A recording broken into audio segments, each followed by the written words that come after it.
Food is rarely just food. It's memories, celebrations, traditions, comfort, connection, and sometimes it's the thing that brings complete strangers together. Today, I'm talking with the creator behind the Food of Connecticut about building a community through food, the assumptions people make about food creators, and what the life actually looks like behind the account. I have Allison here with me, and I'm going to toss it right over to her so she can give you a little introduction about who she is. Perfect. Well, so nice to meet you. Thank you for having me. So I kind of started Food CT on a whim. Never went into it thinking I was going to become an influencer at all. I just grew up going out to eat all the time with my family, and we always appreciated good quality food. And luckily, my husband, his name is Colton, he grew up the exact same way in a family of foodies. So it's been a very important part of our relationship ever since we started dating in high school. And so before it was born, our family, our friends would always joke, you guys should be food critics.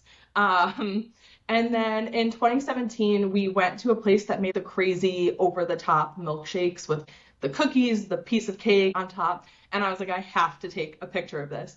But my personal Instagram didn't really feel like the place for that. And social media was so different back then, I feel like.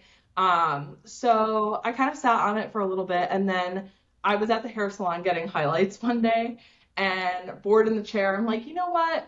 I'm going to open up an Instagram account for this. So I came up with the name Food of CT because I just felt that was so easy in search results. Anytime someone would type in CT food, I come right up. So always was thinking about that from the beginning.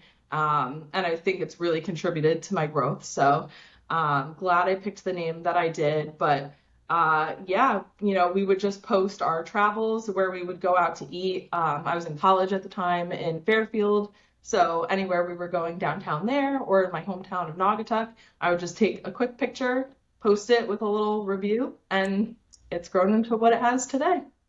I love that. And sometimes I feel like the most unplanned kind of paths take us on a really amazing journey. Just a friendly reminder, I'm not a therapist, psychologist, or expert in human behavior. This is a judgment-free assumption checking zone. Take what resonates and leave the rest. I found your account and I was like, oh my gosh, I would love to chat with her. Plus, I'm from CT, so I'm always ready for food recommendations. Did you ever think that your account would turn into what it is today? No, definitely not. I mean, I've always considered myself an introvert for sure. So the me that started this page would have never believed that I'd be making videos, recording voiceovers, putting myself in front of the camera. And honestly, I still struggle with that a lot. I tend to put Colton in front way more and I hide, and people are like, you need to show your face more. So I've been trying to get better with that. But yeah, I mean, even doing a podcast interview like this, if you had told me in 2017 that I'd be doing that, I would have never believed you. So no. And I mean, even the title of influencer, I still struggle with that sometimes, because that's not why I started the page. You know, it was always just about being passionate about restaurants and food in general. I love that though.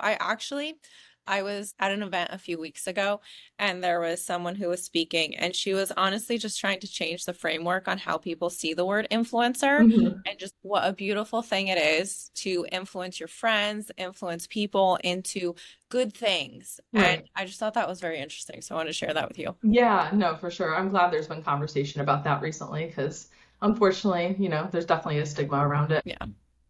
Well, we're on the good side of it. Yes.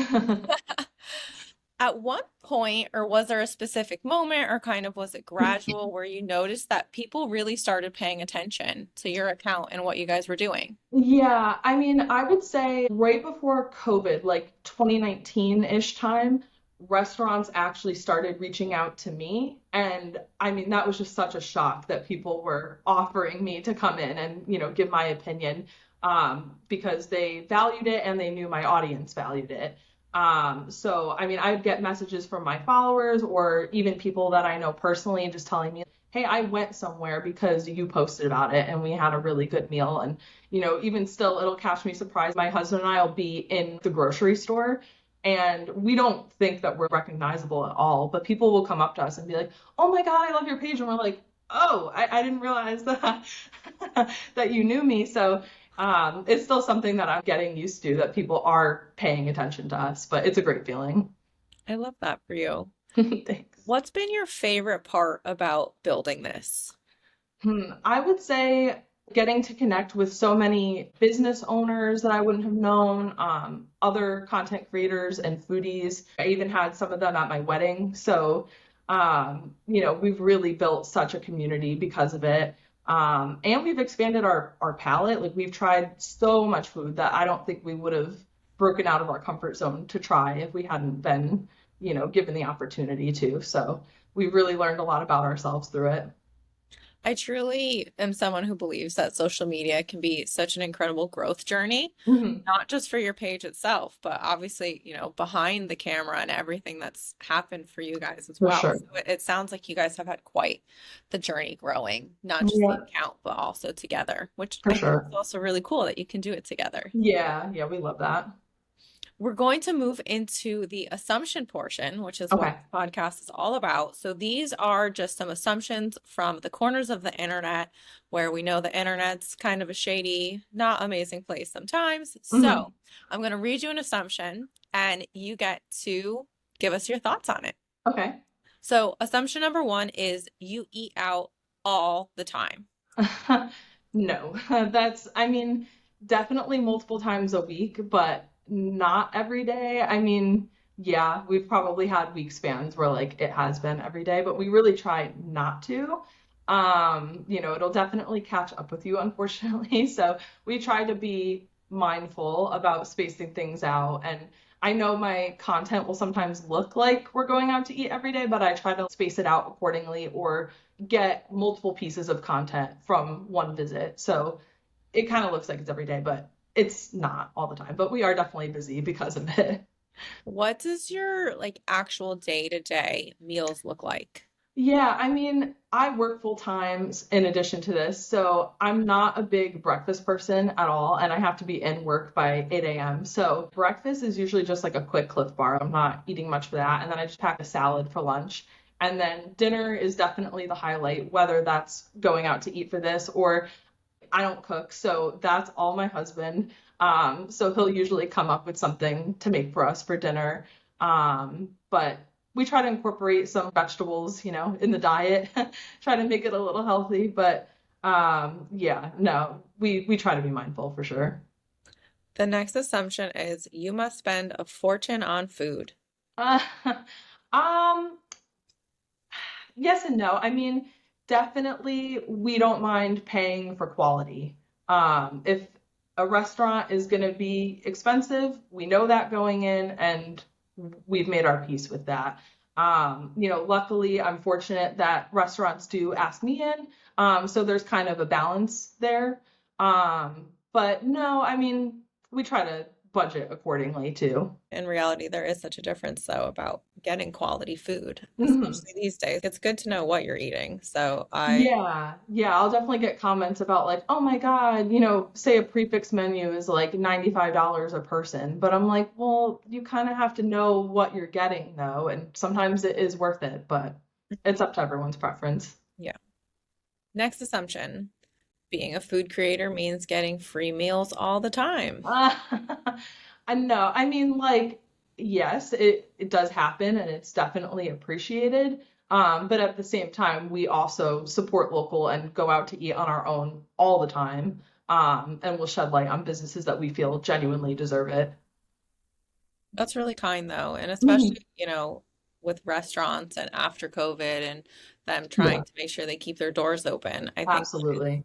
it's always really great to continue finding these little local spots. And when Mhm. I travel, I do Uber and DoorDash because I can't physically go all the time when I'm working. Mhm. But I try to find in every city I go to a cute little local spot. So I'll always find someone at the dance competition who's from there. And I'm like, can you give me a couple recommendations so I can try something that's local? Because I don't want to be out somewhere and then be, oh, well, Panera's here. Let me get Panera. Right. No, exactly. We were just in Puerto Rico actually for a week. And I asked my followers for recommendations before I went, and they really pulled through. Like I had a giant list. And so every night we just picked like a local place and we supported them. And yeah, no, I feel the same way. I'm not trying to go to a chain on vacation. I love that. That's really Um, exciting. Okay, the next one. Your entire life revolves around restaurants. no, I mean, like I said, we both work full time too, so that takes up most of our time. I'm not trying to make content our life. So, yes, we do go out to eat a lot, but it is genuinely where we're going and what our travels are like. So, I don't try to revolve our life around going out to eat. Have you found a good balance that works for you guys when it comes to posting versus what you're not going to share?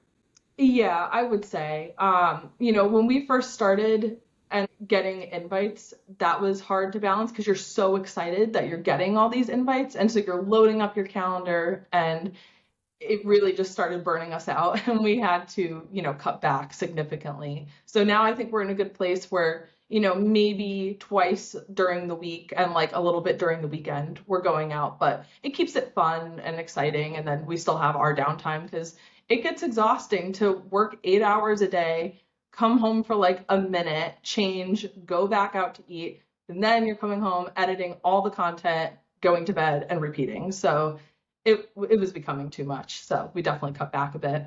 Yeah, that's a lot hmm for sure. The next assumption, you love every food that you post.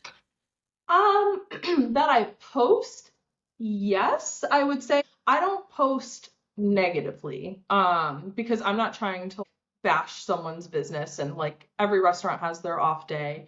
I mean, I definitely have food preferences that I steer away from. I'm not big on like mushrooms or olives, and my husband hates oysters. I'm not a big oyster fan either. So we just won't get those foods. So we typically just post what we genuinely tried and liked.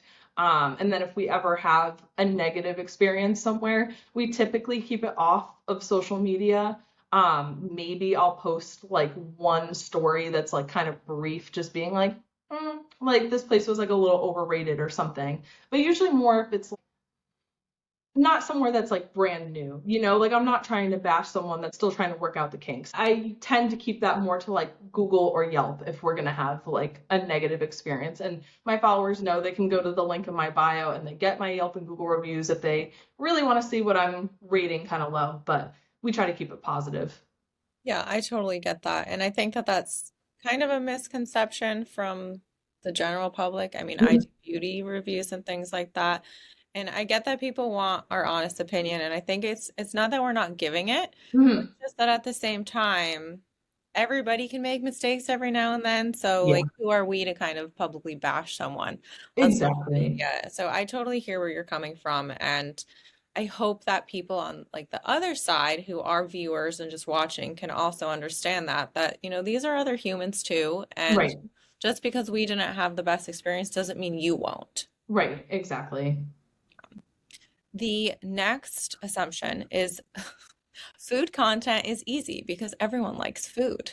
Uh, um, everyone has their opinions, and I definitely get keyboard warriors. People will be so quick to be like, that looks like garbage or whatever. And I'm like, it was actually really good. Like, I don't know, maybe the lighting just didn't look great to you or it didn't photograph well or something. I don't know. Um, it's definitely not easy. Like you get people that get very pressed about like pizza. We've got the New Haven style of beats, so people get very opinionated about that. So it looks like it's easy, but it's not. You definitely have to deal with the commentary that comes along with it. Hmm. Yeah, sometimes the comment section is just not fun. Yeah, especially on TikTok. They're very mean over there. Oh no, I'm trying to think the weirdest comments I've ever gotten were on YouTube. I don't know. Oh, really? Yeah, see, we're not on YouTube, so I avoid that Yeah, crap. YouTube was like a little strange sometimes. Like Mhm. sometimes it's great, and then other times I'm like, where did this video get pushed to? Because this is a Yeah. really weird land that it's hanging out in.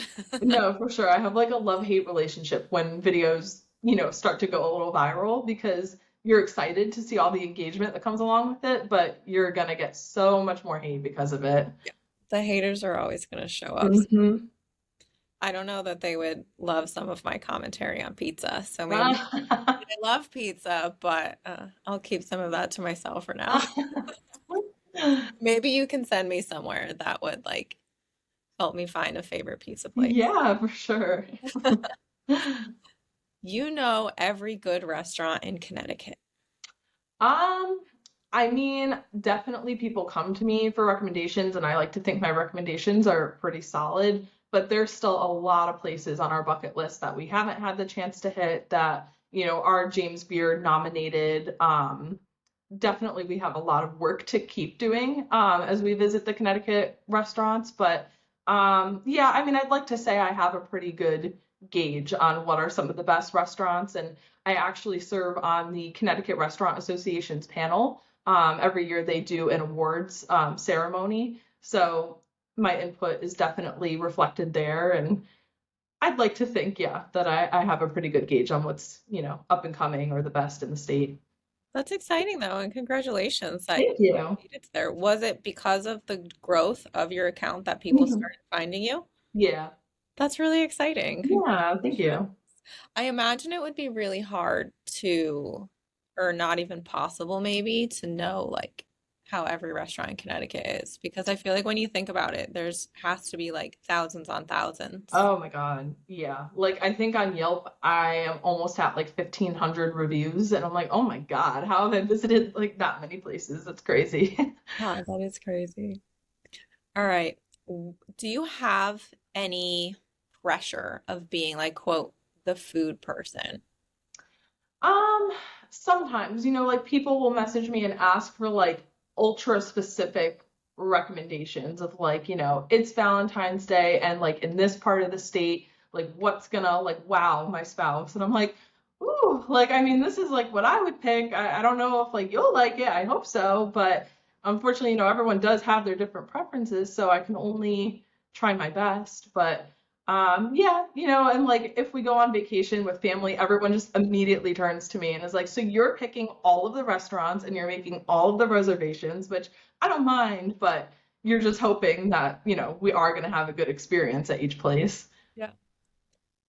All right. My best friend follows you. I think she was following you before Oh, I found your account, and she wanted me to ask you, yeah.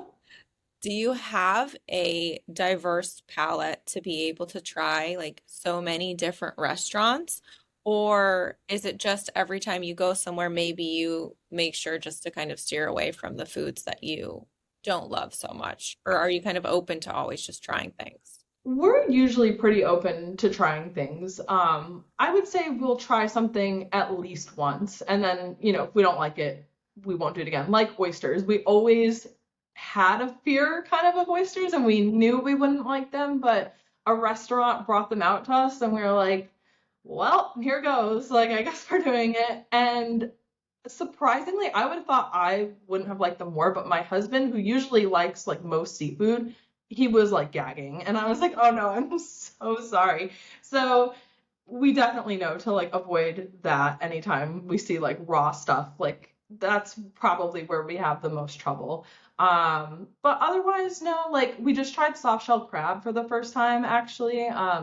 Mecha was doing like a soft shell crab bao for the summer. And that's another food that we're like, I don't know, like kind of freaks us out, but we'll try it. This is kind of the place to do it. And it pleasantly surprised us. So I think we would order that again. So yeah, we try to give things their fair shot. And I mean, we're not usually too picky. So most things usually win us over. Right.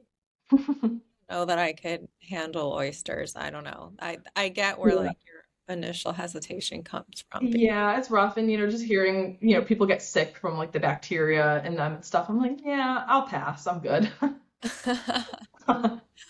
Is there a common assumption that you hear or that you're aware of that people make about food bloggers?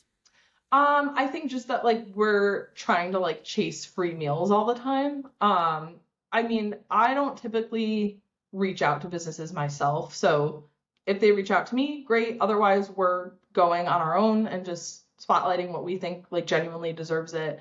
But yeah, I think people are just like, "Ugh, those influencers, they're always trying to like get something for free, you know? And definitely I think we deserve to be compensated at points for the work that we do, especially if we're getting asked to do promotion.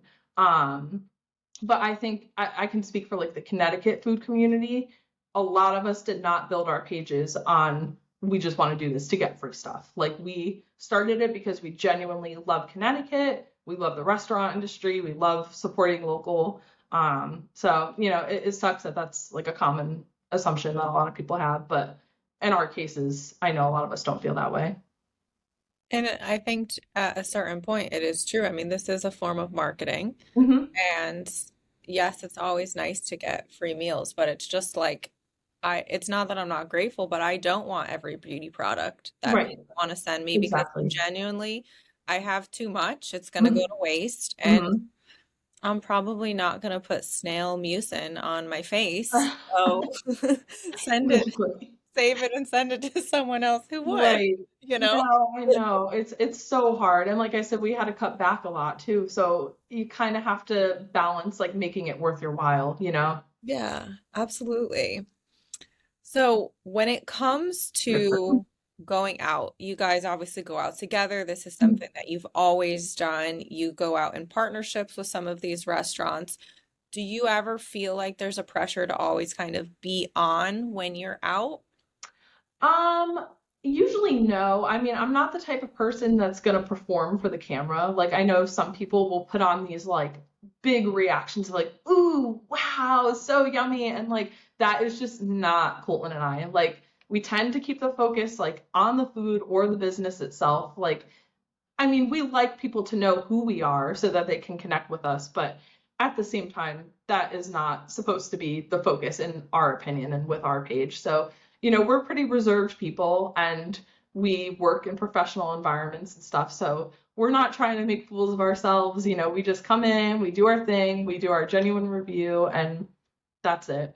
We're not going to be like stomping on pizza boxes and throwing things in dumpsters for clickbait. Like, that's not us. I feel like that's probably, in my opinion anyway, like why people like you guys Mhm. because, you're not taking your food and tapping your fingers all over it and like Right. all kinds of stuff like that. Yeah. You're No, just, we're not trying to perform. yeah, you're just very to the point. And Yeah. I mean, that's something that I always love too. I Thank you. appreciate when people are just kind of to the point on your video for what you're watching. So, Yeah, and I like to give like an actual review. Like some people, I feel like they'll just post a picture like of salad and be like, salad. And I'm like, no, like why should we get the salad? Like what is special about it or this restaurant? Like I try to give detailed captions and I think people appreciate that because I almost wanted to be like an English major for a minute in college. So I feel like I kind of get my like writing out in this way, you know? I love that. If you saw my pizza story from a few nights ago, I was like, here's my piece of pizza. My friends ordered it. I don't know where it was from, but it was really good. This is Oh my this is God. not a food blogger. That's all right. Is there a part of your life that you feel like people misunderstand from your content? Um, Probably just that this is all that we do, you know, when that's really not the case. I mean, we're balancing family and friend commitments at the same time. You know, we've got like weddings and stuff that we're in, the working full time. Like I think people think that we're just available all the time. Like I'll get last minute invites to like go somewhere at like noon on a Wednesday and I'm like, sorry. Like it's not realistic. So I think they just think we're like on our phones all the time. And I mean, yes, I probably am a bit addicted to my phone.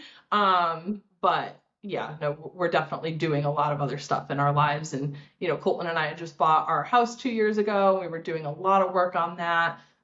So there's a lot going on behind the scenes that they don't realize.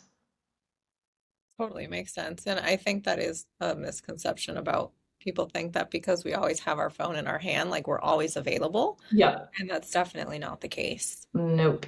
I'm that person who will watch phone calls go to voicemail because I love posting something. I'm like, I can't Right. answer Yeah. this right now.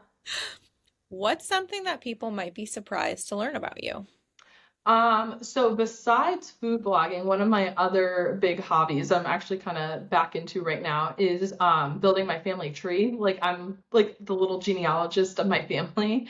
I've been doing it since probably high school, on ancestry.com and like did my DNA test and like all that. So I really traced some branches like pretty far back and found out that we were like the early French settlers in Pennsylvania, like random stuff like that. So one of my cousins recently just did a DNA test and they were like, oh my God, like how does this person fit in our tree? So I'm like, all right, back to work. Like I got it.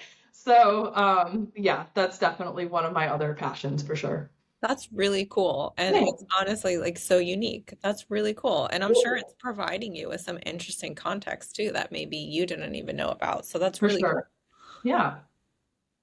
Is there a food that you don't like that maybe people would be surprised to hear about? Um, I have hated cherries ever since I was a kid. Like anything artificial cherry flavor, or even if it's like the little maraschino cherry on top of an ice cream sundae, I'll pick that off. Um, and definitely like mushrooms and olives, I can't stand. I will pick them out of every dish. But I don't know, I just can't warm up to them. I've warmed up to a lot of foods over the years, but those can't get used to them. I'm with you on the mushrooms. Yeah. I'm that person who picks them off. Yep. I don't know, they're freaky. What is your comfort food? Pasta, definitely. I could eat it for like every meal. Like it doesn't matter what sauce, what shape, always a pasta girl. Sometimes I have to tell my husband, like, don't even ask me what I want for dinner, just put it in front of me because you know I'm gonna say pasta and we need to be eating something healthier. So, and definitely our sweets too. Like I'm a big chocolate cake girly, so I will never say no to chocolate. I love that. I feel like for pasta, I'm always like a vodka sauce girl. Mm, There's something about vodka sauce. I'm like, yes, please. yeah, no, I get that. Definitely like a good red sauce for me or like mac and cheese. Yeah. I love that. When I was in Colorado, my best friend told me that I had to try like because I guess they put green chilies and everything out Hmm. there. It's like a thing. Like Mhm. everything just not everything, but 90% of what was out there, even on the menus, it was like green chilies everywhere. Hmm. So she convinced me that I had to try mac and cheese with the green chilies mixed in Mm. because I guess that that's something that they do there. So That sounds good. Colton would love that because he is like the king of all things spicy, and people who follow me know that. Like he will like sign waivers to like eat the spiciest thing, so he would be all over that. oh, that's so fun. All right, we're going to kind of segue into a section more about community and connection Mhm. because you have built an incredible community. And if some listeners don't know about it yet, I think that maybe it's something, even if you're not from Connecticut, I feel like you could get a lot from this page and even learn more about food and different restaurant types and things like that. For sure. So, what has surprised you most about the community that you've built? I would just say like how supportive everyone can be. I mean, like I said, I definitely get my share of the keyboard warriors, but um the public votes that I've gotten for like competitions that I've been in have really shocked me. Like I get recognized in the Hartford Current for like best social media influencer, and then CT Bites recently did like a women's event and I was voted favorite Connecticut influencer, and that's entirely through public votes. And that's something I never would have expected, people to be rallying behind me like that. And I mean, even if I post somewhere that is in need, a restaurant's like in threat of like shutting down, you post a GoFundMe or something, I'm seeing all the interactions with like a story post and they're clicking the link and donating or whatever. And, that always really means a lot. That's really beautiful. And I love that you do that because I didn't know about that part either. So that's really special that you do things like that. Thanks. What has been the most rewarding part of this journey? Like a personal kind of reward. Yeah, I would say just becoming that trusted resource for people. Like you said, even people that are just visiting Connecticut, not even just the people that live here. Because nothing makes me happier than when a restaurant messages me and they're like, hey, we saw a pretty big influx of people coming in just because of the post you did, or like I said, people messaging me to say that they went somewhere because I posted it. So that has been truly rewarding. That's why I kind of built the page too, because I thought I could be a good resource, and it looks like that's become true. So full circle moment for sure. We love a full circle moment. What is it about food that you think that like it's such a powerful way for people to connect? Yeah, I mean, food definitely is a part of everyone's daily life. So, like, no matter your background, your age, your interests, you are eating food every day and you're gonna have memories tied to that or opinions on what is the best of the best. So I think it's a very easy talking point that anyone can really relate to.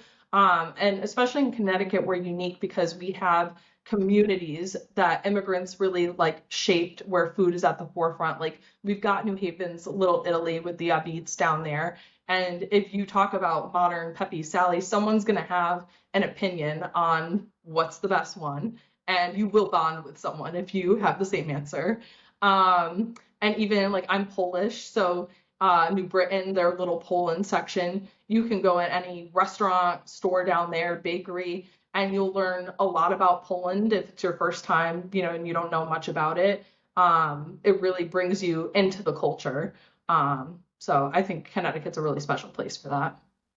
It's going to bother me that I can't think of where I was having this conversation, but I was talking with someone about pizza, and we were not in Connecticut. I know I was traveling for ballroom dance, so it was definitely somewhere else. And they brought up Sally's and Pepe's, Mhm.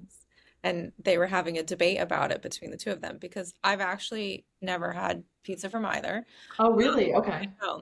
So I was kind of just listening to their little debate going back and forth, but Mhm. now I'm not going to remember where I was. But that's interesting that you brought up both of them, and like they're well known, obviously, because I know Mhm. I was not in Connecticut when we were having this conversation. Yeah, and for sure, like they specifically Pepe's and Sally's, like they have become more corporate. So now you can kind of find them nationwide. So it's interesting that the discussion is branching out a bit, not just from Connecticut. When people find your content or they find your page, what is kind of a feeling that you're trying to portray, a feeling that you want people to have when they find you? Yeah, I mean, I just hope that they feel the authenticity that I'm trying to bring forward and that it is our genuine experiences. Because, like, I am not out here typing my captions with AI. I'm not buying followers or the fake engagement. Like, these are the real people that follow me and the community behind it. And I just hope that they see that being genuine is at the forefront of this page. And I mean, I'm a believer in this because we're having this conversation right now and social media brought us together. Mhm. Are there people that you've met because of your account that you otherwise don't think you would have ever met? Yeah, definitely. Like I said, I've made so many friends through it that were at our wedding, like CT Attractions, if you've heard of her, Aubrey, or Bite of New England, Christina. Those are two of my really good friends that like will hang out outside of, food blogging. So that's been great. And even getting to meet like business owners of like restaurants that we've just enjoyed our whole lives.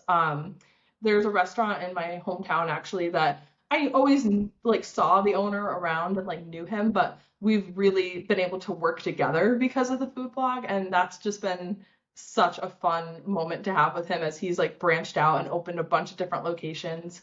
And also like getting to see some celebrities. I got to see Christian Petroni. He was on Food Network.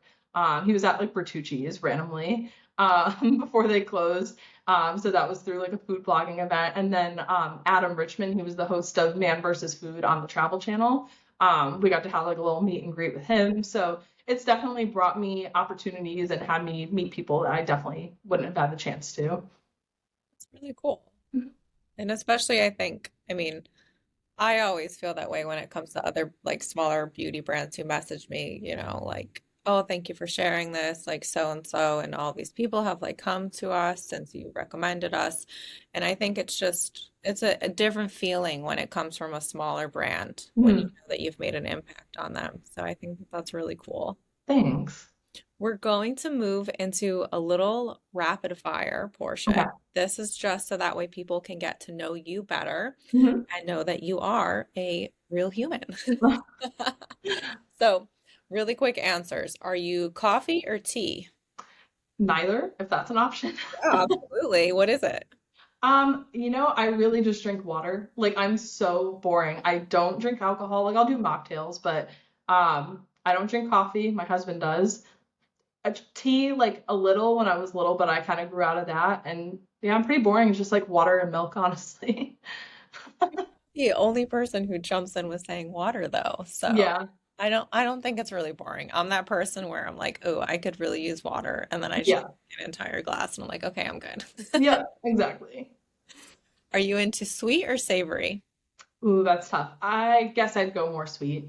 Okay. Beach or mountains? Beach. Morning person or night owl? Morning.